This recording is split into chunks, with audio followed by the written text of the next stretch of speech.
गजाननं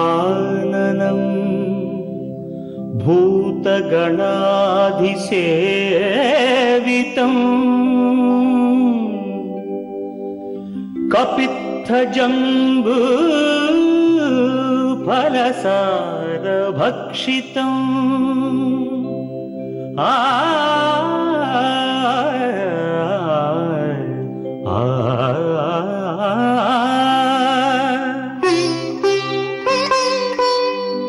उमासुतं शोकविनाशकारणं नमामि विघ्नेश्वर पादपङ्कजम्।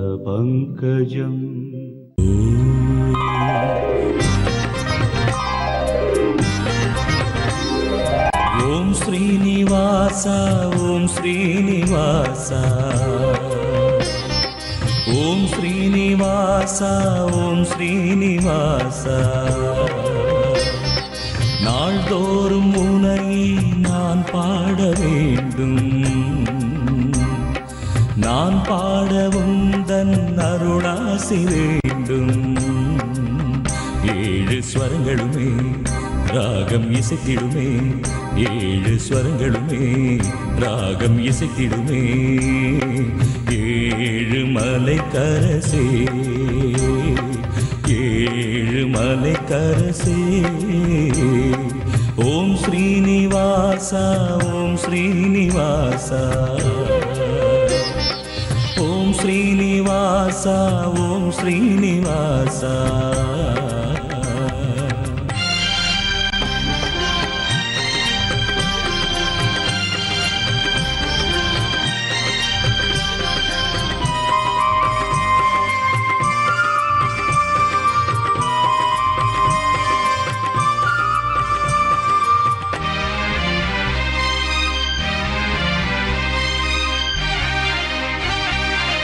திருவேங்கடம் வருவேனே உந்தன் திருப்பாதமே பணிவேனே திருவேங்கடம் வருவேனே உந்தன் திருப்பாதமே பணிவேனே மலர்மே விடும் அலர்மேல் மங்கை மணவாளனே ஜெகநாதனே மலர்மே விடும் அலர்மேல் மங்கை மணவாளனே ஜெகநாதனே அழகான மலைவாசனே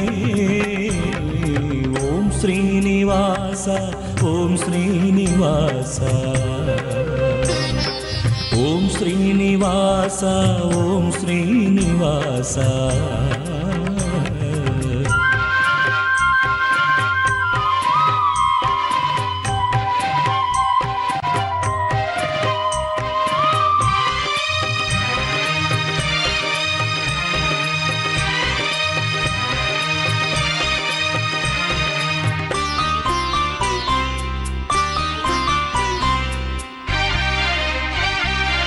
செந்தாமரை கண் கொண்டார் என்றும் சிங்காரமாய் நீ நின்றார் செந்தாமரை கண் கொண்டார் என்றும் சிங்காரமாய் நீ நின்றார் நினைத்தாலுமே துதித்தாலுமே எந்நாளுமே துணையாகுமே நினைத்தாலுமே துதித்தாலுமே எந்நாளுமே துணையாகுமே உன் பாத கமலங்கள்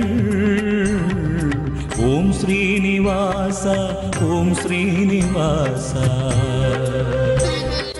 ஓம் ஸ்ரீனிவாச ஓம் ஸ்ரீனிவாச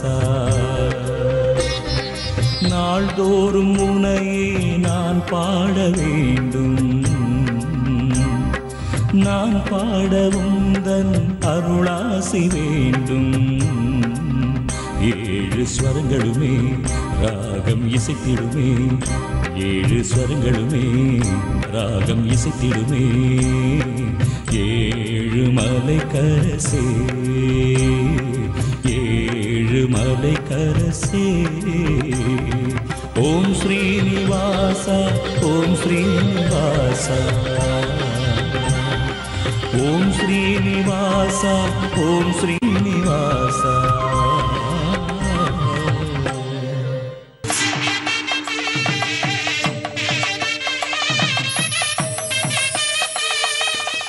வணக்கம். செவ்வாய்க்கிழமை ஜூன் மாதம் 30ஆம் தேதி, மன்மத வருஷம் ஆணி மாதம் 15ஆம் தேதி. இன்றைய நட்சத்திரம் கேட்டை. திதி வளர்பிறை திரையோதசி திதி காலை 10 மணி வரையிலே இருக்கிறது. அதன் பிறகு நாள் முழுவதும் வளர்பிறை சதுர்தசி திதி.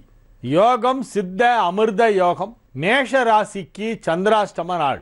ஆணி மாதத்தில் கேட்டை நட்சத்திரத்தில் பிறந்த தலைச்சன் மகனாக இருந்தால், அதாவது மூத்த மகனாக இருந்தால், அவர்களுக்கு ஆணி மாதத்தில் திருமணம் செய்யக்கூடாது. திருக்கேட்டை என்று சொல்வார்கள். ஜேஷ்டா மாதம் ஜேஷ்ட நட்சத்திரம் ஜேஷ்ட குமாரனாக இருந்தால் அவர்களுக்கு ஆணி மாதத்தில் திருமணம் செய்யக்கூடாது என்று ஒரு விதி. அதை சில பேர் தவறாக புரிந்து கொண்டு ஆணி மாதத்தில் கல்யாணமே பண்ணக்கூடாதாமே என்று கேட்கிறார்கள். ஆணி மாதத்தில் யாருக்கு திருமணம் செய்யக்கூடாது என்றால், ஆணி மாதத்தில் பிறந்தவராக இருந்து, கேட்டை நட்சத்திரத்தில் பிறந்தவராக இருந்து, ஆண் பிள்ளையாக இருந்து, வீட்டிற்கு மூத்த பிள்ளையாக தலைச்சன் பிள்ளையாக இருந்தால் மட்டுமே ஆணி மாதத்தில் திருமணம் செய்யக்கூடாது. அதைத்தான் திருக்கேட்டை என்று சொல்வார்கள். இன்றைய தினம் கேட்டை நட்சத்திரம், ஆணி மாதத்து கேட்டை நட்சத்திரம் என்பதால் அது நினைவிற்கு வந்தது, அதை சொல்கிறேன். மற்றபடி ஆணி மாதத்திலே எல்லா விதமான சுப விசேஷங்களும் அனைவரும் செய்யலாம். ராகு காலம் 3 மணி முதல் 4:30 மணி வரை, யமகண்டம் காலை 9 மணி முதல் 10:30 மணி வரை, குளிகை நேரம் பகல் 12 மணி முதல் 1:30 மணி வரை. நல்ல நேரம் என்னும் சுபஹோரைகள் காலை 8 மணி முதல் 9 மணி வரை, பகல் 12 மணி முதல் 1 மணி வரை, இரவு 7 மணி முதல் 8 மணி வரை.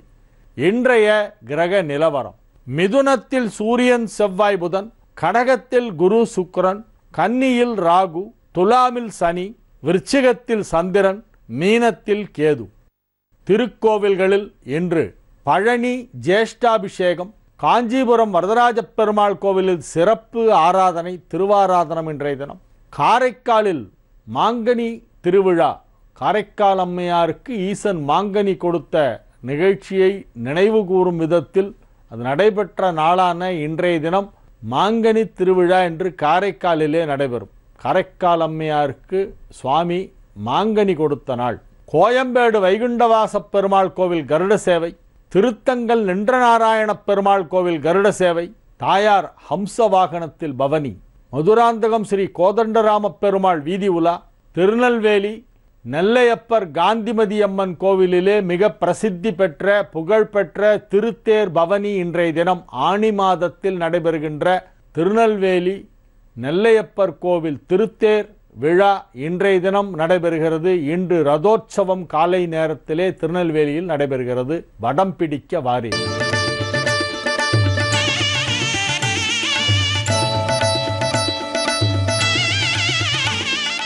மேஷ ராசிக்கு இது ஒரு சந்திராஷ்டம நாள். இன்றைய தினம் நாள் முழுவதும் சந்திராஷ்டமம் இருக்கிறது. ஆகவே மேஷ ராசியினர் இன்றைய தினம் அமைதியாக இருக்க வேண்டும். தேவையில்லாத சிந்தனைகளை எல்லாம் மனதிலே நீங்களாகவே போட்டுக்கொண்டு மனதை குழப்பிக் கொண்டு இருக்க வேண்டாம். இறை வழிபாட்டிலே கவனம் செலுத்துங்கள். உங்களது கடமைகளை மட்டும் செய்யுங்கள். பணம் கொடுக்கல் வாங்கல் போன்ற விஷயங்களை எல்லாம் தவிர்த்து விடுங்கள். என்றைக்கோ யாரோ உங்களை ஏதோ அவதூறாக பேசினார்கள் என்பதை பற்றி இன்றைய தினம் நீங்கள் நினைத்து பார்க்க வேண்டாம்.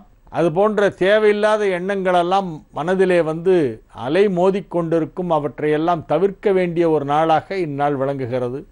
இறை சிந்தனையின் மூலமாக, கடவுளை மனதிலே தியானம் செய்வதன் மூலமாக உங்களது மனதை செம்மைப்படுத்தி கொள்ள முடியும். யோகா பயிற்சி செய்வதன் மூலமாகவும், மெடிடேஷன் செய்வதன் மூலமாகவும் உங்களது மனதையும் உடலையும் நீங்கள் பக்குவப்படுத்தி கொள்ள முடியும். அதை பழகி கொள்ள வேண்டிய ஒரு நேரம். இன்றைய நாள் உங்களுக்கு அப்பயிற்சி அவசியம் தேவைப்படுகின்றது. ரிஷப ராசிக்கு இது ஒரு மிக சிறப்பான நன்மைகள் நடைபெறும் நல்ல நாள். ராசிக்கு 2ஆம் இடத்திலே புதன் ஆட்சி பலம் பெற்றுவிட்டது. ஆகவே மிகப்பெரிய சாதனைகளை எல்லாம் நீங்கள் செய்ய போகிறீர்கள். தனஸ்தானம் வலுப்பெற்று விட்டது. வாக்குஸ்தானம் வலுப்பெற்று விட்டது. பூர்வ புண்ணிய ஸ்தானாதிபதி 2 ஆட்சி பலம் பெற்றிருக்கிறது. ஆகவே பதவி உயர்வு கிடைக்கும். பொருளாதார நிலையிலே நல்ல முன்னேற்றம் ஏற்படும். நீங்கள் செய்து வரும் தொழிலிலே மகத்தான வளர்ச்சி காணப்போகிறீர்கள்.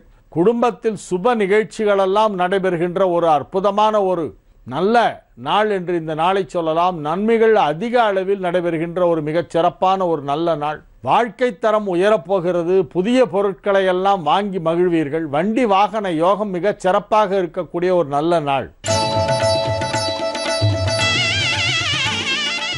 மிதுன ராசிக்கு இது ஒரு மிக சிறப்பான நன்மைகள் நடைபெறும் நல்ல நாளாக விளங்குகிறது. ராசியில் ராசி அதிபதி புதன் ஆட்சி பலம் பெற்றிருக்கின்ற அற்புதமான ஒரு நேரம் நடைபெற்று கொண்டிருக்கிறது. எந்த கிரகம் வலுவாக இருந்தாலும் ராசி அதிபதி வலுவாக இல்லை என்றால் அது பயனற்றது. ராசி அதிபதி இப்பொழுது பலமான நிலையிலே இருக்கிறது. ராசிக்குள் வந்து ஆட்சி பலம் பெற்று மிகச் சிறப்பான நிலையிலே திகழ்ந்து கொண்டிருக்கிறது, நகர்ந்து கொண்டிருக்கிறது. ஆகவே இப்பொழுது உங்களுக்கு மிகப்பெரிய நன்மைகள் எல்லாம் நடைபெறப் போகின்ற அற்புதமான ஒரு நேரம் நெருங்கி கொண்டிருக்கிறது என்று சொல்லலாம். அதிக அளவிலே நன்மைகள் நடைபெறக்கூடிய ஒரு நல்ல நாள் என்று இந்த நாளை சொன்னால் அது நிச்சயம் மிகைப்படுத்தலாகாது. அற்புதமான நன்மைகள் எல்லாம் நடைபெறக்கூடிய நாள். பொருளாதார நிலையிலே ஏற்றம் ஏற்படும். தொழிலிலே வளர்ச்சி ஏற்படும். ஆரோக்கியத்தில் முன்னேற்றம் ஏற்படும். குடும்ப உறவுகள் எல்லாம் வலுப்பெறும். பிணக்குகள் நீங்கி நல்லிணக்கம் ஏற்படக்கூடிய நேரம் இது. நன்மைகள் நடைபெறும் நல்ல நாளாக இந்நாள் விளங்கும். கடக ராசிக்கு இது ஒரு மிகச் சிறப்பான நன்மைகள் நடைபெறும் நல்ல நாளாக விளங்குகிறது. ராசிக்கு 5ஆம் இடத்திலே ராசி அதிபதி குரு பார்வை பெற்றுக் கொண்டிருக்கின்ற அற்புதமான ஒரு நல்ல நாள். மிகச் சிறப்பான நிலையிலே கிரகங்கள் எல்லாம் அமைந்திருக்கின்றன. ராசியிலே உள்ள குரு சுக்கிரன் சேர்க்கை என்பது உங்களது வாழ்க்கை தரத்தை உயர்த்தி கொண்டிருக்கிறது. மிகப்பெரிய நன்மைகள் எல்லாம் நடைபெறப் போகின்ற ஒரு நாளாக இந்த நாள் விளங்கும். மிகவும் மகிழ்ச்சியாக இருப்பீர்கள்.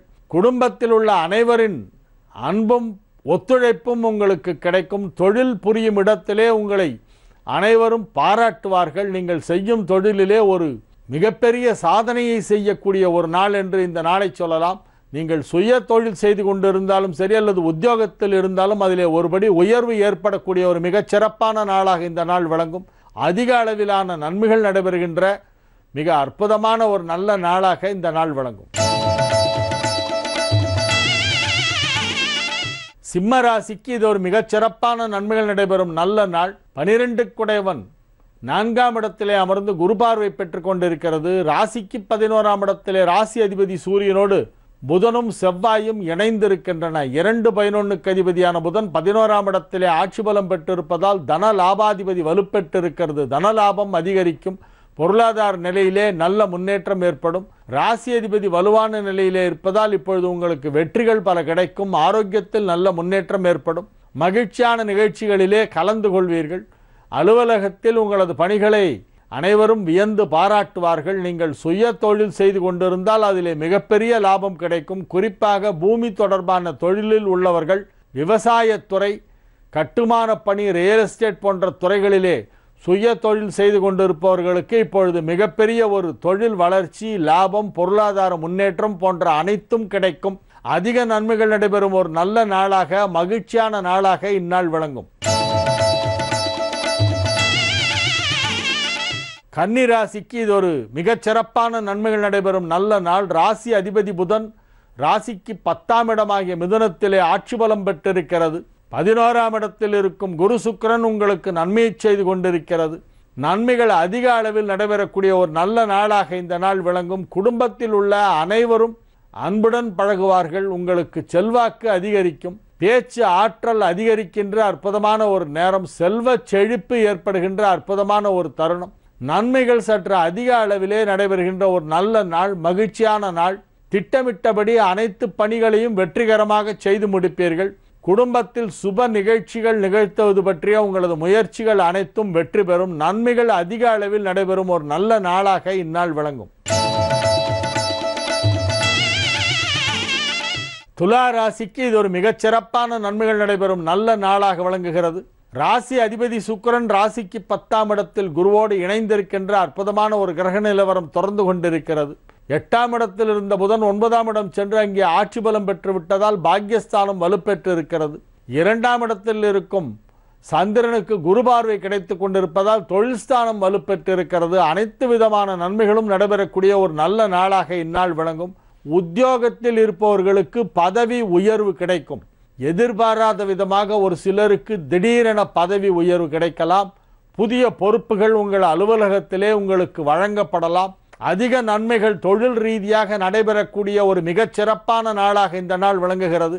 எதிர்பாராத விதமாக சில நன்மைகள் எல்லாம் அலுவலகத்திலே நடைபெறும். உத்தியோகத்தில் இருப்பவர்களுக்கு ஊதிய உயர்வு, பதவி உயர்வு, புதிய பொறுப்புகள் வழங்கப்படுதல், பணியிட மாற்றம், கூடுதல் பொறுப்புகள் போன்ற அனைத்தும் நிகழக்கூடிய ஒரு அற்புதமான ஒரு நல்ல நாளாக இந்நாள் விளங்குகிறது. சுய தொழில் செய்கின்றவர்களுக்கு அதிலே மிகப்பெரிய லாபம் கிடைக்கும். பொருளாதார ரீதியாக மிகப்பெரிய வளர்ச்சி ஏற்படுகின்ற அற்புதமான ஒரு நல்ல நாள். நன்மைகள் சற்று அதிக அளவில் நடைபெறுகின்ற நாளாக இந்நாள் விளங்கும். விருச்சிக ராசிக்கு இது ஒரு மிகச்சிறப்பான நன்மைகள் நடைபெறும் நல்ல நாளாக விளங்குகிறது. ராசியில் சந்திரன் இருக்கக்கூடிய ஒரு நாள். பாக்யாதிபதி சந்திரன் ராசியை கடந்து கொண்டிருக்கின்ற அற்புதமான ஒரு நல்ல நாள் இன்றைய தினம். இன்று முழுவதும் உங்கள் ராசியில் சந்திரன் இருக்கிறது. இது ஒரு அற்புதமான ஒரு கிரக அமைப்பு. 9 குடைவன் ராசியிலே இருக்கிறது, 5 குடைவன் 9லே இருக்கிறது. இது ஒரு மிகச்சிறப்பான ஒரு கிரக அமைப்பு. இதன் பயனாக உங்களுக்கு பல நன்மைகள் நடைபெறும். திருமண வயதிலே இருந்தால் இப்பொழுது திருமணம் நிச்சயிக்கப்படும். பொருளாதார நிலையிலே நல்ல வளர்ச்சி ஏற்படும். தனஸ்தானம் வலுப்பெற்றிருக்கிறது. தனஸ்தானாதிபதி உச்சம் பெற்றிருக்கிறது. இன்னும் 5 நாட்களுக்கு குரு 9ஆம் இடத்திலே உச்சம் பெற்றிருக்கிறது. ஜூலை மாதம் 5ஆம் தேதி 9ஆம் இடத்திலிருந்து குரு பெயர்ச்சியாகி 10ஆம் இடத்திற்கு வரப்போகிறது. இது உங்களுக்கு ஒரு நன்மைகள் நடைபெறும் நல்ல நாளாக இன்றைய நாள் விளங்குகிறது. ராசியை சந்திரன் கடக்கும் போது குரு பார்வை கிடைப்பது இன்றைக்குத்தான். இதன் பிறகு இன்னும் 12 வருஷம் கழிச்சு தான் மறுபடியும் அந்த ஒரு கிரக அமைப்பு ஏற்படும். 12 வருடங்கள் கழித்து தான் உங்கள் ராசியில் இருக்கும் சந்திரனை குரு பார்க்கும். இன்றைய நாள் மிக முக்கியமான ஒரு நாள் என்று சொல்லலாம். நன்மைகள் சற்று அதிக அளவிலே நடைபெறும். முக்கியமான சந்திப்புகள் நிகழும். மிக முக்கியமானவர்களை நீங்கள் சந்தித்து அவர்களுடன் பல விஷயங்களை விவாதிக்கக்கூடிய ஒரு வாய்ப்பு இந்நாளிலே உருவாகும். உங்களது மனதிலே உள்ள சில திட்டங்களை எல்லாம் நீங்கள் வெற்றிகரமாக செயல்படுத்துவீர்கள். அவற்றிற்கு செயல் வடிவம் கொடுப்பதற்கான ஒரு சந்தர்ப்பம் இன்றைய தினம் கிடைக்கும். அனைத்து விதமான தொழில் உள்ளவர்களுக்கும் தொழில் வளர்ச்சி மிக சிறப்பாக இருக்கும். நன்மைகள் அதிக அளவிலே நடைபெறுகின்ற ஒரு நல்ல நாளாக இந்நாள் விளங்கும். தனுசு ராசிக்கு இது ஒரு மிகச்சிறப்பான நன்மைகள் நடைபெறும் நல்ல நாள். 7, 10 குடைய புதனும் 9 குடைய சூரியனும் ஒன்றாக இணைந்திருக்கின்றன. 5 குடைய செவ்வாயும் ஒன்றாக இணைப்பு பெற்றிருக்கிறது. 7ஆம் இடத்திலே சூரியன் செவ்வாய் புதன் சேர்க்கை ஏற்பட்டிருப்பது தனுசு ராசிக்கு ஒரு பெரிய யோகத்தை கொடுக்கும். தர்ம கர்மாதிபதி யோகம் ஏற்பட்டிருக்கிறது. 2 திரிகோணாதிபதிகள் ஒன்றாக இணைந்திருக்கின்றன. 2 கேந்திராதிபதியும் 2 திரிகோணாதிபதியும் ஒன்றாக இணைந்துள்ள அற்புதமான ஒரு கிரக சேர்க்கை 7ஆம் இடத்திலே ஏற்பட்டிருக்கிறது. ஆகவே நன்மைகள் சற்று கூடுதலாக நடைபெறக்கூடிய, எதிர்பார்ப்பை காட்டிலும் அதிக அளவில் நன்மைகள் நடைபெறக்கூடிய ஒரு நல்ல நாளாக இந்நாள் இருக்கும். நீங்கள் எந்த அளவிற்கு வளர்ச்சி ஏற்பட வேண்டும் என்று எதிர்பார்க்கிறீர்களோ அதைவிட சற்று அதிகமாக வளர்ச்சி ஏற்படும். எந்த அளவிற்கு லாபம் கிடைக்க வேண்டும் என்று எதிர்பார்க்கிறீர்களோ அதைவிட கூடுதலாக லாபம் கிடைக்கும். நீங்கள் எதிர்பார்க்கும் அளவை காட்டிலும் சற்று அதிக அளவிலே நன்மைகள் அனைத்து விதத்திலும் நடைபெறுகின்ற ஒரு நல்ல நாள். குடும்பத்திலே உள்ளவர்கள் யாரேனும் உங்களோடு கருத்து வேறுபாடு கொண்டு சரியாக பேசாமல் இருந்தால் இப்பொழுது அந்த நிலை மாறி மீண்டும் சகஜ நிலை திரும்பும். கலகலப்பாக அனைவரும் மனம் விட்டு சிரித்து பழகி பேசக்கூடிய ஒரு மகிழ்ச்சியான சூழ்நிலை குடும்பத்தில் உருவாகும். விட்டு பிரிந்தவர்கள் மீண்டும் வந்து ஒட்டிக்கொள்கின்ற அற்புதமான ஒரு நேரம் என்று சொல்லலாம். நிறைய மாற்றங்கள் உங்களுடைய வாழ்க்கையிலே ஏற்பட போகின்றன. அவை அனைத்தும் நல்ல மாற்றங்கள், நன்மைகள் நடைபெறப் போகும் நல்ல நேரம் ஆரம்பமாகி கொண்டிருக்கிறது. அதற்கான ஒரு துவக்க நாளாக இன்றைய நாள் இருக்கும் என்று சொன்னால் நிச்சயமாக அது மிகைப்படுத்தலாகாது. இது ஒரு நல்ல நாள், மகிழ்ச்சியான நாள். மகர ராசிக்கு இது ஒரு மகிழ்ச்சியான நாள். நன்மைகள் அதிக அளவில் நடைபெறுகின்ற ஒரு நல்ல நாள். 7 குடைவன் 11ஆம் இடத்திலே அமர்ந்து கொண்டு பல நன்மைகளை செய்து கொண்டிருக்கிறது. 11ஆம் இடத்து சந்திரன் என்பதால் எடுத்த காரியம் அனைத்தும் வெற்றிகரமாக செய்து முடிப்பீர்கள்.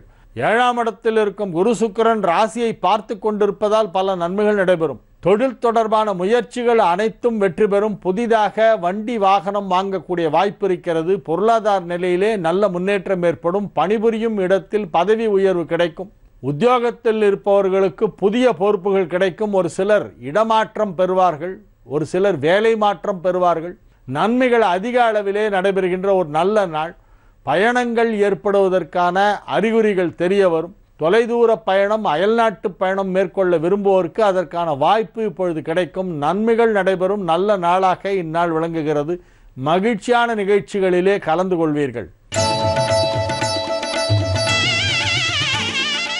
கும்பராசிக்கு இது ஒரு மிகச்சிறப்பான நன்மைகள் நடைபெறும் நல்ல நாளாக விளங்குகிறது. ராசிக்கு 5ஆம் இடத்திலே 5 புதன் ஆட்சி பெற்று இருக்கிறது.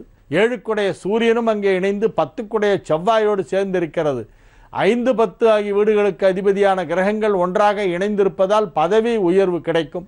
உத்தியோகத்தில் இருப்பவர்களுக்கு எதிர்பாராத விதமாக பெரிய பதவி உயர்வுகள் கிடைக்கலாம். சுய தொழில் செய்து கொண்டிருப்பவர்களுக்கு அதிலே மிகப்பெரிய ஒரு பொருளாதார முன்னேற்றம் ஏற்படும்.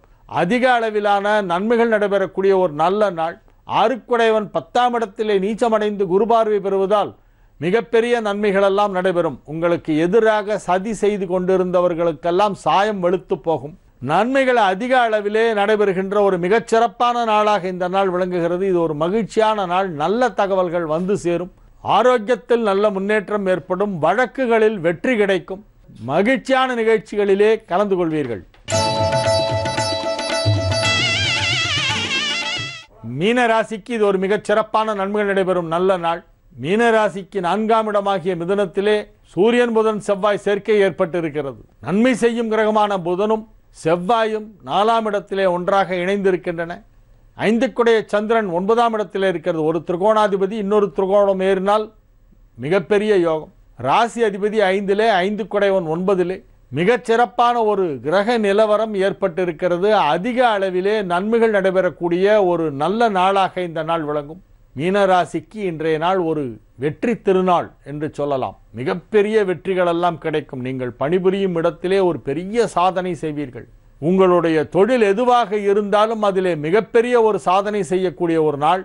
மிகவும் மகிழ்ச்சியான நிகழ்ச்சிகளெல்லாம் நடைபெறுகின்ற ஒரு நல்ல நாள். உங்களின் செல்வாக்கு கொடிகட்டி பறக்கும். குடும்பத்தில் மகிழ்ச்சியான சூழ்நிலை உருவாகும். பொருளாதார நிலையிலே நல்ல வளர்ச்சி ஏற்படும். மிகப்பெரிய நன்மைகளெல்லாம் நடைபெறக்கூடிய ஒரு நல்ல நாளாக, அற்புதமான நாளாக இந்நாள் விளங்கும். நாளைய விசேஷங்கள். நாளைய தினம் பௌர்ணமி, ஜூலை 1 புதன்கிழமை. நாளைய தினம் பௌர்ணமி முழுமையாக இருக்கிறது. நாளைக்குத்தான் பௌர்ணமி பூஜை, பௌர்ணமி விரதம், திருவண்ணாமலை கிரிவலம். பௌர்ணமியை முன்னிட்டு இரவு நேரத்திலே கிரிவலம் செய்பவர்கள் நாளைய தினம் அந்த கிரிவலத்தை செய்ய வேண்டும். இப்பெல்லாம் நிறைய இடத்துல கிரிவலம் நடக்குது. திருப்பரங்குன்றத்தில் கிரிவலம், பழனியில் கிரிவலம், திருச்சி மலைக்கோட்டை கிரிவலம், திருக்கழுகுன்றத்தில் கிரிவலம். இப்படி மலை மீது கோவில் இருக்கக்கூடிய பல தலங்களிலே பௌர்ணமி தோறும் இப்பொழுது மக்கள் கிரிவலம் செய்து வருகிறார்கள். அந்த கிரிவலம் செய்யும் நாள் நாளைய தினம். மீண்டும் நாளைய நிகழ்ச்சியிலே உங்களை சந்திக்கும் வரை உங்களிடமிருந்து விடைபெற்றுக் கொள்வது உங்கள் வழிகாட்டி ஜோதிடர் ஹரிகேசநல்லூர் வெங்கட்ராமன், நங்கநல்லூர். வணக்கம். ஜீ தமிழ் தொலைக்காட்சி நேயர்களுக்கு வணக்கம். ஒளிமயமான எதிர்காலம் நிகழ்ச்சி மூலமா ஓம்காரம் பகுதியில சந்திக்கிறது சந்தோஷம். உங்களுடைய வாழ்க்கையில் ஏற்படும் தீரா பிரச்சனைகளுக்கு விடை காணவும், ஜாதக ரீதியான சந்தேகங்களுக்கு விடை காணவும், மென்மேலும் வளர்ச்சி பெறவும் யோக ஆஞ்சநேயர் சக்தி பீடம், அனுமன் உபாசகர் ஜோதிட சிம்மம், திருவல்லிக்கேணி சுவாமி கண்ணன் பட்டாச்சாரியா சப்தரிஷி வாக்கியம் மூலம் உங்களுடைய பிரச்சனைகளுக்கு தீர்வு சொல்லுவார். வணக்கம் சுவாமிஜி. ஸ்ரௌதத்மார்த்தாதிகம் கர்ம நிகிலம் ஏன சூத்ரிதம் தஸ்மை சமஸ்த வேதார்த்த விதே விகனசே நமக. ஓம் கம் கணபதியே நமக. யோகப்பட்டேன பத்தாங்கம் திருநேத்திரம் சாந்த விக்கிரகம் தியாயே சமஸ்த தோஷக்னம் பாதாத்மஜ மகள்மஷம் கிருஷ்ணம் வந்தே ஜெகத்குரும். ஜெயந்தி மங்களாகாளி பத்ரகாளி கபாலினி துர்காஷமா சிவாதாத்ரி ஸ்வாகா சதா நமோஸ்துதே. குரு பிரம்மா குரு விஷ்ணு குருதேவோ மகேஸ்வரக குரு சாட்சாத் பரம்பிரம்மா தஸ்மை ஸ்ரீ குருவே நமக. அஸ்மத் குருபியோ நமக. விகனச மகா குருவே நமக. அனுமன் சுவாமிகள் ஆசிகளுடன் மங்களகரமான மன்மத வருடம் ஆனி மாதம் 15ஆம் தேதி 30/6/2015 செவ்வாய்க்கிழமையான இன்று பல நல்ல ஆன்மீக விஷயங்களை பேசலாம். அமானுஷ்யம்னு சொல்லுவாள். சிலர் ஆங்கிலத்தில் உள்ளுணர்வு இன்ட்யூஷன் சொல்கிறவாலும் உண்டு. அது அமானுஷ்யம் வேறு, இன்ட்யூஷன் வேறு. சில ஆச்சரியமான நிகழ்வுகள் நிறைய நம்ம வாழ்க்கையில் சில நேரங்களில் சந்திப்போம். உதாரணமாக எதிர்பாராமல் ஒரு நண்பரை பற்றி நினைவு வரும். பார்த்தா அவர் வாசலில் வந்து நிற்பார். சில நேரங்களில் பார்த்தா வேலைக்கு போகும்பொழுது ஏதோ உங்களுக்கு தாமசம் மாதிரி தெரியும். அன்றைக்கி வேலையில் இடையூறு வர மாதிரி தோணும். ஆனால் அதுக்கு போனீங்கன்னா அதே மாதிரியே அந்த இடையூறு இருக்கும். சில கண்ணுக்கு தெரியாத விஷயங்கள் நாம் புரிஞ்சுக்கிறதும், சில ஜீவராசிகளும் இந்த மாதிரி கண்ணுக்கு தெரியாத விஷயங்களை தெரிஞ்சுக்கோன்னு சொல்லுவாள். அதாவது அமானுஷ்யமான உணர்வுகள். உதாரணம் சொல்லணும்னா கருப்பு நாய். இப்போ இந்த கருப்பு நாய் வந்து அழுதுதுன்னா, குறிப்பாக நாய் அழுதா கெடுதின்னுவா. கருப்பு நாய் அழுதா அங்கே ஏதோ அசம்பாவிதம் அந்த தெருவில் நடக்கும்னு சொல்லுவாள். அதேமாதிரி இந்த காராம் பசு, கண்ணுக்கு தெரியாத சில தெய்வங்கள், சில வந்து பைசாச உருவங்கள் கூட இந்த அமானுஷ்யமான விஷயங்கள்லாம் காராம் பசு கண்ணுக்கு தெரியும்னு சொல்லுவாள். அதேமாதிரி கருப்பு பூனை, கோட்டான், வௌவால், இதெல்லாம் வந்து இந்த அமானுஷ்யமான உணர்வுகளை எளிதில் புரிஞ்சுக்கொண்டுவா. சில பேர் கேட்பா, அதே ராத்திரி நேரத்தில் தான் வருமானு. கட்டாயம் நிசி நேரத்தில் தான் இந்த உணர்வுகள் அதுக்கு அதிகமாக இருக்கும். புரிதல்ன்ற கூடிய விஷயம் அதிகமாக இருக்கும். குறிப்பாக சொல்லப்போனால் அமாவாசை, நிசி நேரம், இந்த மாதிரி நேரங்கள்லேயும் கட்டாயம் உண்டு. அந்தி சந்தி நேரம், இதிலெல்லாம் வந்து கட்டாயம் இந்த அமானுஷ்யமான உணர்வுகளை எளிதில் இந்த ஜீவராசிகள் புரிஞ்சுக்கும். சில மனிதர்களுக்கும் அந்த மாதிரி சக்தி உண்டுன்னு சொல்வா. இது இயற்கையாகவே வர்றது உண்டு. சிலர் ஜபங்கள் மந்திரங்கள் பண்ணி அந்த சக்திகளை புரிஞ்சுக்கிறது உண்டுன்னுவா. சாதாரணமாக ஜோதிடம் சொன்னால் நிமித்தம், பிரசன்னம், ஆருடம், சகுனம், இதன் மூலமாக நம்ம தெரிஞ்சுக்கிறதுன்னு சொல்லுவோம். இன்னும் நிறைய விஷயங்கள் போக போக விரிவாக நம்ம பேசலாம். இப்போ ஜோதிட ஆன்மீக கேள்விகளுக்கு போகலாம். ரொம்ப நன்றி சுவாமிஜி, நல்ல ஒரு தகவல் வந்து நீங்க சொல்லியிருக்கீங்க. தொடர்ந்து முதல் நேர் இன்னைக்கு யார் எங்கன்னு பார்த்துடலாம். வணக்கம். வணக்கம். வணக்கம், உங்களுடைய பேர் சொல்லுங்க சார். ஜெகநாதன், கரூர்ல இருந்து பேசுறேங்க. சொல்லுங்க சார், நீங்க யாருக்காக இன்னைக்கு சுவாமிஜி கிட்ட பேசணும்? எனக்காக தான் பேசணுங்க சுவாமிஜி. உங்களுடைய பிறந்த தேதி, ராசி, நட்சத்திரம் சொல்லிடுங்க சார். 14/8/1962. மகர ராசி, உத்திராட நட்சத்திரம். சரிங்க சார், என்ன சந்தேகம் குறித்து நீங்க சுவாமிஜி கிட்ட பேசணும் தெரிஞ்சுக்கலாமா? தொழில் ஒன்றும் அபிவிருத்தி இல்லையே அப்படிங்கிறதுனால. என்ன தொழில் சார் பண்ணிட்டு இருக்கீங்க நீங்க? நான் அப்போ கோவில் பூஜை புரோகிதம் போயிட்டு இருக்கிறேங்க. ஃபைனான்ஸ் தொழில் பண்ணிக்கிட்டு இருந்தேன், அதை நிறுத்திட்டேங்க, இப்போ பண்ணல. அதனால சுவாமி கிட்ட பேசுறேன். சரிங்க சார், கவலைப்படாதீங்க. இதுக்கு என்ன பரிகாரம் நம்ம செய்யலாம் அப்படிங்கறத சுவாமிஜி கிட்டே கேட்டு தெரிஞ்சுக்கலாம். சரிங்களா? சரி. சொல்லுங்க. நமஸ்காரம் சாமி. நமஸ்தே. நீங்க எவ்வளவு நாளா சொல்லுங்க. நான் வந்து இப்போ 10 வருஷமா பண்ணிக்கிட்டு இருக்கிறேன் சுவாமிஜி. சரி, உங்களுக்கு குரு யாரு? உங்களுக்கு இதெல்லாம் கத்து கொடுத்தவர்? எங்களுக்கு குரு வந்து நடராஜ குருக்கள்னு சொல்லி இருக்காரு. சரி, உங்களுக்கு உபதேசம் உண்டா? சிவ தீட்சை ஏதாவது உண்டா? தீட்சையெல்லாம் ஒன்றும் வாங்கல. சரி, மந்திர உபதேசம் ஏதாவது ஆயிருக்கா? சொல்லி கொடுத்துருக்காருங்க, மற்றபடி மந்திர உபதேசம்லாம் ஒன்று. சரி, பொதுவாக வந்து என்ன சொல்லுவோன்னா, உபதேசம்ன்றது குருமுகமாக வரக்கூடிய வார்த்தைகளே உபதேசம்தான். தனியாக உட்கார வச்சு நமக்கு சொல்லணும்னு கூட இல்லை. குருமுகமாக வரக்கூடிய எந்த வார்த்தைகளுமே அது மந்திரங்கள், உபதேசங்கள் தான். அதில் ஒன்றும் சந்தேகமே இல்லை. இப்போ உங்களோட தொழில் சிறப்பாக இருக்கிறதுக்கு சில விஷயங்கள் சொல்கிறோம், நீங்கள் அதை செய்யுங்க. கட்டாயம் உங்கள் தொழில் வந்து சிறப்பாக இருக்கும். நீங்கள் வந்து மேதா தட்சிணாமூர்த்தி அப்படின்னு நீங்கள் கேள்விப்பட்டிருப்பீங்க.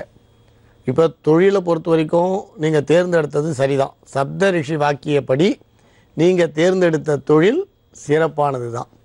ஆனால் அது பலிதமும் சிறப்பும் கொடுக்கறதுக்காக இப்போ சொல்கிற இதை ஜபத்தை பண்ணுங்கள். மேதா தட்சிணாமூர்த்தி அப்படின்னு நீங்கள் அந்த மந்திரத்தை வந்து ஜபத்தை வந்து யாராவது குருமுகமாக உபதேசம் வாங்கிக்கோங்க. நீங்கள் மேதா தட்சிணாமூர்த்தி மந்திரத்தை குருமுகமாக உபதேசம் வாங்கி தொடர்ந்து நீங்கள் ஜபம் பண்ணிவிடுவாங்க. நீங்கள் 108 பண்ணாலும் சரி, 28 பண்ணாலும் தொடர்ந்து அந்த ஜபத்தை பண்ணிட்டு வாங்க. ஒரு விஷயம். ஆனால் சாஸ்திரங்களில் வந்து பார்த்திங்கன்னா சில தொழில் செய்யும்போது தோஷங்கள் வரத்துக்கு வாய்ப்பு உண்டுன்னுவா. சமையல் தொழில், அதில் புரோகிதம், இதெல்லாம் அதில் சேர்த்துக்கலாம். ஏன்னு கேட்டிங்கன்னா, இப்போ நம்ம ஒரு வீட்டுக்கு போகிறோம், நீங்கள் 108 கணபதி மந்திரம் சொல்லி ஹோமம் பண்ணணும்னு நினச்சிருப்பீங்க. ஆனால் அங்கே இருக்கிறவர் 1/2 மணி நேரத்தில் முடியும்னு சொல்வார். உடனே பார்த்தா சரி 90 வரைக்கும் பண்ணிவிட்டு 18 பண்ணாமல் கூட எழுந்து போகலான்னு தோணும். அவள் படுத்துகிற அவசரத்தில் நாம் 108 நினைப்போம், சங்கல்பம் பண்ணுவோம், ஆனால் 90 தான் பண்ணுவோம். அது மாதிரி பண்ணும்போது மந்திர லோபம் கட்டாயம் வரும். அது மாதிரிலாம் வந்தால் அதை நிவர்த்திக்காக தான் இந்த மேதா தட்சிணாமூர்த்தியை நீங்கள் ஜபம் பண்ணுங்கள். வாக்கு பலிதம் இருக்கும் உங்களுக்கு. நமக்கு அந்த மாதிரி வரக்கூடிய சின்ன சின்ன மந்திர லோபமோ கிரியா லோபமோ கட்டாயம் நிவர்த்தி ஆகும். அதனால் மேதா தட்சிணாமூர்த்தி மந்திரத்தை ஜபம் பண்ணுங்கள். அப்புறம் புன்னைநல்லூர் போய் அந்த புன்னைநல்லூரில் இருக்க மாரியம்மனையும் சமயபுரத்தில் இருக்க மாரியம்மனையும் ஒரு முறை தரிசனம் பண்ணுங்கள். நீங்கள் அப்படி தரிசனம் பண்ணக்கூடிய அந்த கிழமை வந்து செவ்வாய்க்கிழமையாக இருந்தால் விசேஷம். முதல்ல புன்னைநல்லூர் போயிட்டு வந்தாலும் போயிட்டு வாங்க, இல்லை சமயபுரம் போயிட்டு வந்தாலும் போயிட்டு வாங்க. ஆனால் 2 அம்மனையும் செவ்வாய்க்கிழமையில் தரிசனம் பண்ணுங்கள். அதேமாதிரி எந்த காரியத்தை நீங்கள் துவங்கி ஆரம்பித்து செய்கிறதா இருந்தாலும் உங்கள் குரு பரம்பரையை ஒரு நிமிஷம் நினச்சிக்கோங்க. அது உங்களுக்கு குரு பரம்பரை எதுவோ அந்த குரு பரம்பரையை ஒரு நிமிஷம் நினச்சிட்டு அந்த காரியத்தை, நல்ல காரியத்தை ஆரம்பிங்க. கட்டாயம் நீங்கள் தேர்ந்தெடுத்த தொழில் உங்களை வெற்றியை நோக்கி அழைச்சிட்டு போகும். சின்ன சின்ன தடைகள் இருந்தாலும் அந்த சங்கடங்கள்லாம் விலகும். வேறு பரிகாரங்கள் வேண்டாம், நம்புங்கள், நல்லதே நடக்கும். ரொம்ப நன்றி சுவாமிஜி, நல்ல ஒரு பரிகாரம் நீங்க சொன்னீங்க. தொடர்ந்து அடுத்த நேர் யார் எங்கிருந்துன்னு பார்த்துடலாம். வணக்கம். வணக்கம் மேடம், என்னோட நேம் இலக்கியா. எங்கிருந்து பேசுறீங்கம்மா நீங்க? திருச்சியில இருந்து பேசுறேன் மேடம். சொல்லுங்கம்மா, நீங்க யாருக்காக இன்னைக்கு சுவாமிஜி கிட்ட பேசணும்? எனக்காக தான் மேடம். உங்களுடைய பிறந்த தேதி, ராசி, நட்சத்திரம் சொல்லுங்கம்மா. 4/6/1986. மேஷ ராசி, அஸ்வினி நட்சத்திரம். சரிங்கம்மா, என்ன சந்தேகம் குறித்து நீங்க சுவாமிஜி கிட்ட பேசணும் உங்களுக்காக? இப்போ October 30, 2014 என்னோட மேரேஜ் நடந்தது. இப்போ நான் 6 month கன்சீவா இருக்கேன். 4வது மாசம் போயிட்டு இருக்கும்போது எனக்கு அம்மா போட்டுடுச்சு. அதனால குழந்தை ஊனமா பிறக்கும், குழந்தைய கலைச்சிருங்க அப்படின்னு சொல்லி டாக்டர் சொன்னாங்க. ஆனா அதை நாங்க கேட்கல, கண்டினியூ பண்ணிட்டு இருக்கோம். சோ இந்த குழந்தைக்கு எதுவும் ஆகக்கூடாது, அதுக்கு என்ன பரிகாரம் பண்ணலாம்? சரிங்கம்மா, கவலைப்படாதீங்க. இதற்கான பரிகாரம் நம்ம என்ன செய்யலாம் அப்படிங்கறத சப்தரிஷி வாக்கியப்படி சுவாமிஜி கிட்ட கேட்டு தெரிஞ்சுக்கலாம். சரிங்களா? Okay okay. சொல்லுங்கம்மா. வணக்கம் சுவாமிஜி. நமஸ்தே, சொல்லுங்கம்மா. எனக்கு அந்த 4வது மாசம் அம்மா போட்டுடுச்சு. சரி. அம்மா போட்டதுனால டாக்டர்ஸ் எல்லாருமே குழந்தை ஏதாவது ஒரு ஊனத்தோட பிறக்கும், அதனால கலைச்சிருங்கன்னு சொன்னாங்க. சரி. பட் அது எப்படி பிறந்தாலும் பரவாயில்ல, நாங்க வச்சுக்கிறோம் அப்படின்னு சொல்லி அதை கண்டினியூ பண்ணோம். எங்களுக்கு அதுக்கு மனசு வரல. சரி. அதனால இப்போ இருந்தாலும் ஒரு சின்ன பயம் இருக்குதான் செய்யுது. சாமி கும்பிட்டுட்டு இருந்தாலும் ரொம்ப பயமா இருக்கு. சரி, எவ்வளவு மாசம் ஆகுது உங்களுக்கு? இப்ப எனக்கு 6வது மாசம் முடிய போகுது. 4வது மாசம் இருக்கும்போது எனக்கு அம்மா. சரி, இப்ப 6ஆம் மாசம். இப்ப நீங்க பிரசவம் எந்த இடத்துல வச்சுக்க போறீங்க? எந்த ஊர்ல? சென்னை தான். சென்னை தான். இது முதல் பிரசவமா? முதல் குழந்தை. ஆமா. சரி. இப்ப அம்மா வீடு சென்னையில இருக்கா? அம்மா வீடு சென்னையில இருக்கு, அதனால அங்க வச்சுக்கிறேன். சரி, அதாவது இப்ப உங்களுக்கு ஒண்ணு சொல்றேன் என்னன்னா, இப்ப மருத்துவர் சொன்னதை மறுத்து இப்ப நீங்க ஒரு செயல்ல இறங்கிட்டீங்க. இப்ப இதுக்கான நிவாரணம் என்னன்றதை இப்ப நம்ம சப்தரிஷி வாக்கியப்படி என்ன வந்திருக்கோ நான் சொல்றோம். இப்போ உங்களுக்கு பொதுவாக எல்லாருக்கும் சொல்லக்கூடிய சில விஷயம் இது. நீங்கள் கவலைப்பட வேண்டாம். உங்களுக்கு எப்பயுமே கடவுள் கைவிட மாட்டார். ஆனால் நாம் சில விஷயங்களில் கவனமாக இருக்கணும் அப்படின்னு சொல்லுவோம். இப்போ ஒருத்தருக்கு உடம்புல வியாதி இருக்குது, அது தொத்தக்கூடிய வியாதியை வச்சுக்கோங்க. இப்போ ஹெப்படைட்டிஸ் பின்னு சொல்கிறா. இப்போ டாக்டர் சொல்வார், நீங்கள் ஊசி போட்டுக்குங்க, இல்லைன்னா அவங்க சாப்பிட்ற தட்டெல்லாம் சுத்தமாக வச்சுக்கோங்க, அவங்க தொட்ட துணியெல்லாம் தொடாதீங்கன்னா. நான் அன்பு மிகுதியால் இல்லை எனக்கு என்னோட கணவர் இல்லை என்னோட குழந்தை அந்த தட்டில் நான் சாப்பிடுவேன், அவங்க சாப்பிட்ட தட்டில் கூட நான் சாப்பிடுவேன், அதை பற்றி எனக்கு கவலை இல்லை நம்ம சொல்லக்கூடாது. ஏன்னா மருத்துவர்ன்றவர் அதுக்கான படிப்போடு இருக்கார். நீங்கள் அவங்க சொன்னதை அன்பு மிகுதியால் ஏதோ ஒரு காரணத்தால் தவிர்க்கக்கூடாதுன்ற எண்ணத்தால் செய்துட்டீங்க. இது இது மாதிரி எப்பயுமே மருத்துவரோட ஆலோசனையை யாராக இருந்தாலும் மீறி நம்ம கடவுள்கிட்ட பரிகாரம் பண்ணி பண்ணலாம்ன்ற நினைப்பு கூடாது. அதனால் இருந்தாலும் உங்களுக்கு சில பரிகாரங்களை சொல்கிறோம், கட்டாயம் செய்யுங்க. சுவாமி அருளால் குழந்தை நல்ல முறையில் பிறக்கும், ஆரோக்கியமாக இருக்கும், எந்த விதமான குறைபாடும் இல்லாமல் இருக்கும். சுவாமி பார்த்துப்பார், பயப்படாதீங்க. குழந்தை பிறக்கிறதுக்கு முன்னால் செய்ய வேண்டிய பரிகாரத்தை சொல்கிறோம். 1, குழந்தை பிறந்த பிறகு செய்ய வேண்டிய பரிகாரத்தை சொல்கிறோம். 3வது குழந்தை பிறந்து 8வது மாதம் செய்ய வேண்டிய பரிகாரத்தை சொல்கிறோம். 3வது கடைசியாக குழந்தை பிறந்து ஜென்ம நட்சத்திரம் 1 வயசு பூர்த்தி ஆகிற அன்றைக்கி செய்யணும். இத்தனையும் நீங்கள் கட்டாயம் பண்ணுங்கள். இப்போ நீங்கள் முதல்ல பண்ண வேண்டிய பரிகாரம் அப்படின்னா, சாலக்கிராமம் 11 சாலக்கிராமம் வாங்கி பெருமாள் கோயிலில் பூஜை பண்ணுறவாளுக்கு தானம் பண்ணுங்கள். நீங்கள் 11 சாலக்கிராமம் வாங்கி புதன்கிழமை அல்லது திருவோண நட்சத்திரம் அல்லது ரோகிணி நட்சத்திரம், இதில் எது உங்களுக்கு சௌரியப்படுமோ, திருவோண நட்சத்திரம், ரோகிணி நட்சத்திரம் இல்லைன்னா புதன்கிழமை, ஒரே நேரத்தில் 16 சாலக்கிராமம் தானம் பண்ணலாம். இல்லைன்னா ஒரு புதன்கிழமை ஒரு ரோகிணி நட்சத்திரம்னு தானம் பண்ணலாம். ஆனால் ஒரு சாலக்கிராமம் தானம் பண்ண வரைக்கும் இன்னொரு சாலக்கிராமம் தானம் பண்ணாதீங்க. இல்லை 11 சாலக்கிராமம் ஒருத்தருக்கே பண்ணுங்க. இது ஒரு பரிகாரம். வெத்தலை பாக்கு பழம் வச்சு உங்களோட நட்சத்திரம் பேர்லாம் சொல்லி சகல தோஷ நிவர்த்தி அர்த்தம்னு சொல்லி சங்கல்பம் பண்ணி உங்களுக்கு குழந்தை நல்ல விதமாக பிறக்கணும்னு பிரார்த்தனை பண்ணிட்டு இந்த சாலக்கிராம தானத்தை பண்ணுங்கள்.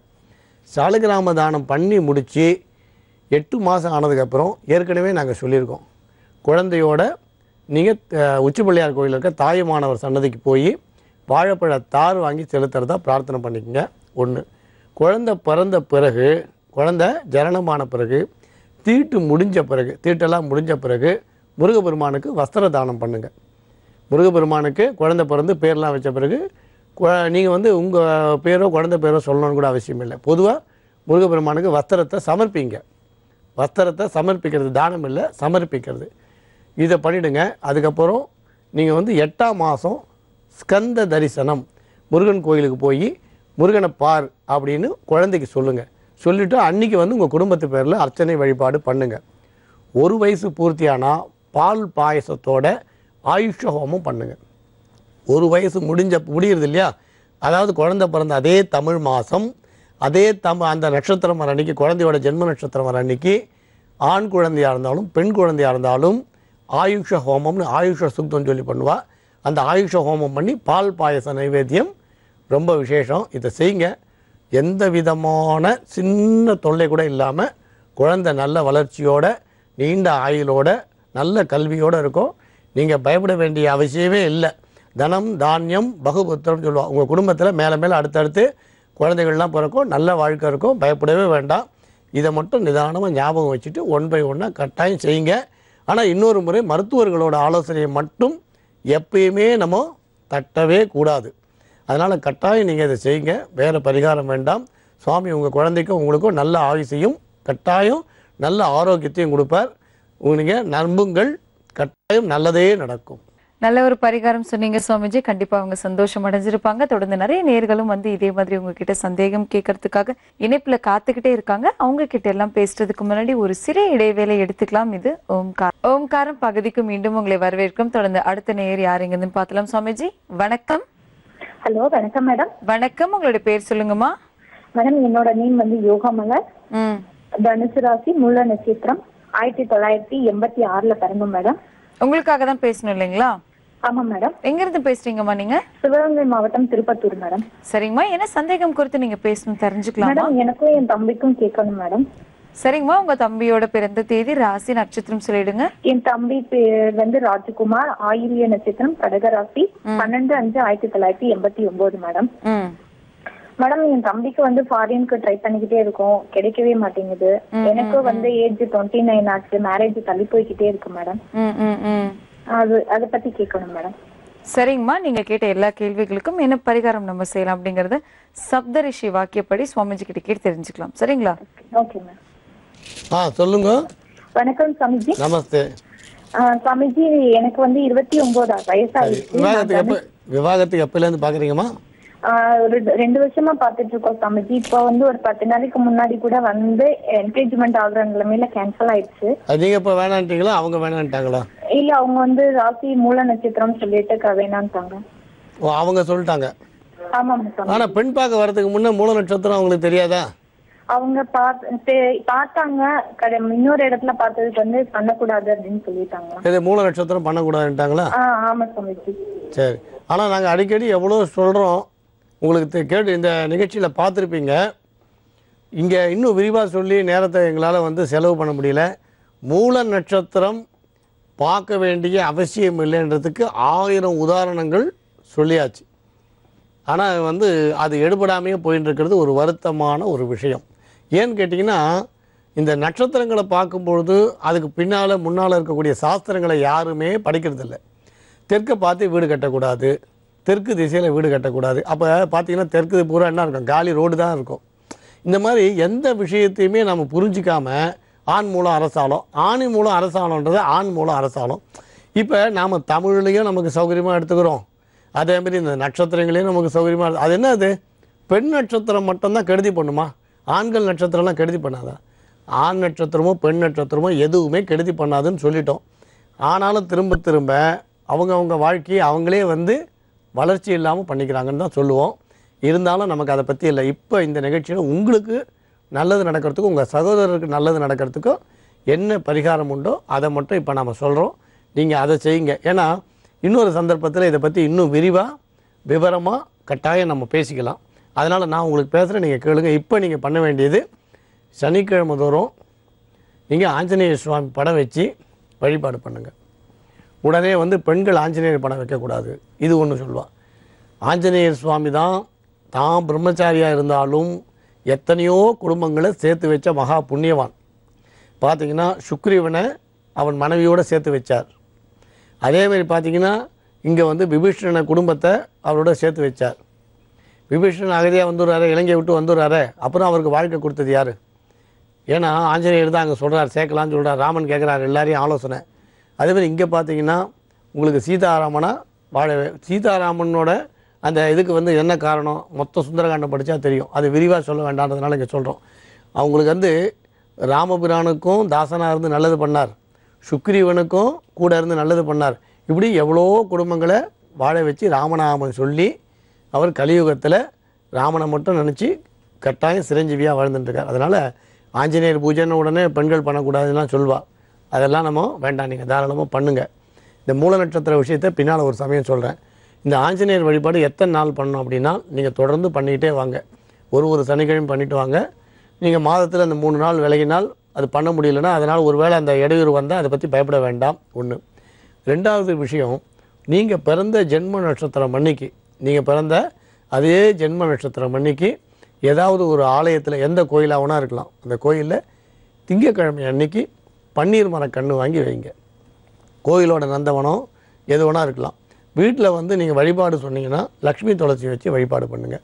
சுபம் கைகூடி வரும். உங்கள் சகோதரருக்காக நீங்கள் பண்ண வேண்டியது செவ்வாய்க்கிழமை தோறும் ஜெய ஜெய துர்க்கே ஜெய ஜெய அப்படின்னா குடும்பத்துக்கும் நல்லது. ஜெய ஜெய துர்க்கே ஜெய ஜெயன்னு எழுதுங்க. வெற்றி நிச்சயம். நீங்கள் இந்த மூல நட்சத்திர விஷயத்தை பின்னால் இன்னும் விரிவாக பேசுகிறோம். நல்ல வரன் தேடி வரும், நீங்கள் கவலைப்பட வேண்டாம். விலகி போனவர்களுக்கு அதிர்ஷ்டம் இல்லைன்னு நினச்சிக்கங்க. உங்கள் குடும்பத்தில் வந்து சம்பந்தம் பேச வந்து விலகி போனவர்களுக்கு அதிர்ஷ்டம் இல்லைன்னு நினச்சிக்கங்க. வேறு எந்த பரிகாரங்களும் வேண்டாம், நம்புங்கள், நல்லதே நடக்கும். ரொம்ப நன்றி சுவாமிஜி. யோகமலர் அவங்களுக்காகவும் அவங்களுடைய தம்பிக்காகவும் நல்ல ஒரு பரிகாரம் நீங்க சொன்னீங்க. தொடர்ந்து அடுத்த நேர் யார் எங்கிருந்துன்னு பார்க்கலாம். வணக்கம். ரீட்டா பேசுறேன் மேம், மதுரையில இருந்து.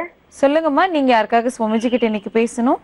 தம்பிக்காகவும் அப்பாவுக்காகவும் கேட்கணும் மேம். அவங்க 2 பேருடைய பேர், பிறந்த தேதி, ராசி, நட்சத்திரம் சொல்லுங்கம்மா. தம்பி பேர் வந்து எஸ் மரியராஜ். ஜனவரி 8, 1994, விருச்சிக ராசி, அனுஷ நட்சத்திரம். அப்பா வந்துட்டு ஏப்ரல் 31, 1964, மீன ராசி, ரேவதி நட்சத்திரம். தம்பிக்கு வந்து பிஇ மெக்கானிக்கல் இன்ஜினியரிங் முடிச்சிருக்காங்க மேம். 1 வருஷமா ஃபாரின் போறதுக்கு ட்ரை பண்ணிட்டு இருக்கோம் வீட்டுல. அது வந்துட்டு தள்ளி போயிட்டே இருக்கு. அப்புறம் அப்பாவுக்கு வந்து சுகர் கம்ப்ளைண்ட் இருக்கு. அப்புறம் அப்பாவுக்கு நிறைய கடன் இருக்கு. இதெல்லாம் எப்போ தீரும் அப்படின்னு சொல்லிட்டு சுவாமி கிட்ட கேட்கலான்னு. கண்டிப்பாங்கம்மா, நீங்க சொன்ன எல்லா சந்தேகங்களுக்கும் என்ன பரிகாரம் செய்யலாம் அப்படிங்கறத சுவாமிஜி கிட்டே கேட்டு தெரிஞ்சுக்கலாம். சரிங்களா? Okay ma'am. சுவாமிஜி. நமஸ்தே. அப்பா பேர் என்ன சொல்லுங்க? அப்பா பேர் செல்வம் சுவாமிஜி. சரி, உங்களோட குலதெய்வம் எதுமா? அந்தோனியார் கோவில். நாங்க கிறிஸ்டியன், ஆர்சி கிறிஸ்டியன். சரிம்மா. அந்தோனியார் கோவில். சரிம்மா. சர்ச்சுக்கெல்லாம் போவீங்களா? சர்ச்சுக்கு போவோம். வேளாங்கண்ணி போவீங்களா? போவோம். சரி. இப்போ சப்தரிஷி வாக்கியப்படி நீங்கள் கேட்ட கேள்விகளுக்கு என்ன பதில் வந்திருக்கு அப்படின்னு சொல்கிறோம். இப்போ பொதுவாக வந்து என்ன சொல்லுவோன்னா, இப்போ வந்து நீங்கள் எந்த விதமான வழிபாடு செய்கிறீங்களோ பரிகாரத்தையும் அந்த வழியிலேயே செய்யுங்க, கட்டாயம் நல்லது நடக்கும். இப்போ வந்து நீங்கள் வந்து இப்போ வெளிநாட்டு பயணம் நல்ல முறையில் முடிகிறதுக்காக நீங்கள் பண்ண வேண்டிய பரிகாரம், உங்களுக்கு வந்து கற்பக விருட்டத்தில் விசேஷமாக சொல்லப்பட்ட மாமர கன்று வாங்கி 6 இடத்துல வெள்ளிக்கிழமையில் நடுங்க. இது வந்து நீங்கள் சர்ச்சில் வைக்கலாம், பொது இடங்களில் வைக்கலாம், குளத்தங்கரையில் வைக்கலாம், ஆற்றோரங்களில் வைக்கலாம், விருப்பப்பட்டால் கோயில்கள்லேயும் நடலாம். இது வந்து மாமரம் 6 வாங்கி சுக்கிரவாரத்தில் 6 இடத்துல நட்டுடுங்க. இப்போ உங்களை பொறுத்த வரைக்கும் கடன் தீர்ந்தால் உங்களுக்கு வேளாங்கண்ணி மாதா கோயிலுக்கு போகிறதா பிரார்த்தனை பண்ணிக்கோங்க. 3வது 5 விதமான கலர் மெழுகுவத்தி வாங்கி உங்கள் இஷ்ட தெய்வம் வழக்கமாக நீங்கள் எந்த இடத்துல போய் பிரார்த்தனை பண்ணுவீங்களோ அந்த இடத்துல 5 கலர் மெழுகுவத்தி வாங்கி ஏற்றி பிரார்த்தனை பண்ணுங்கள். சின்ன சின்ன இடையூறுகள் இருக்குது, அதெல்லாம் நிவர்த்தியாகும். உங்கள் குடும்பத்தில் 1 வருடம் 6 மாத காலம் சின்ன சின்ன போராட்டங்கள் தவிர்க்க முடியாது. நீங்கள் அதை பொறுமையாக இதெல்லாம் செய்யுங்க. கட்டாயம் உங்கள் சகோதரர் வெளிநாட்டு பயணம் போவார், தனலாபம் கிட்டும், கடன் அடையும், மகிழ்ச்சி பொங்கும். நம்புங்கள், நல்லதே நடக்கும். ரொம்ப நன்றி சுவாமிஜி. எல்லாருக்குமே வந்து பயன்படுற மாதிரியான விஷயங்கள் இப்போ நீங்க சொல்லிட்டு இருக்கீங்க. அண்ட் நிறைய விஷயங்கள் வந்து நீங்க தொடர்ந்து நீங்க சொல்லணும். இப்போ நீங்க சொன்ன விஷயங்கள் வச்சு எல்லாருமே பயனடைஞ்சிருப்பாங்க. ரொம்ப நன்றி சுவாமிஜி. மங்களானி பவந்து. உங்களுடைய பிரச்சனைகளிலிருந்து விடுபடவும் சுவாமிஜி கிட்ட பேசவும் OME space name space city என டைப் செய்து 57575 என்ற எண்ணிற்கு நீங்க மெசேஜ் பண்ணீங்கன்னா நாங்க உங்களுக்கு கால் பண்ணுவோம். யோக ஆஞ்சநேயர் சக்தி பீடம், அனுமன் உபாசகர் ஜோதிட சிம்மம், திருவல்லிக்கேணி சுவாமி கண்ணன் பட்டாச்சாரியா சப்தரிஷி வாக்கியம் மூலம் உங்களுடைய பிரச்சனைகளுக்கு தீர்வு சொல்லுவார். மீண்டும் நாளை சந்திக்கலாம். இது ஓம்காரம்.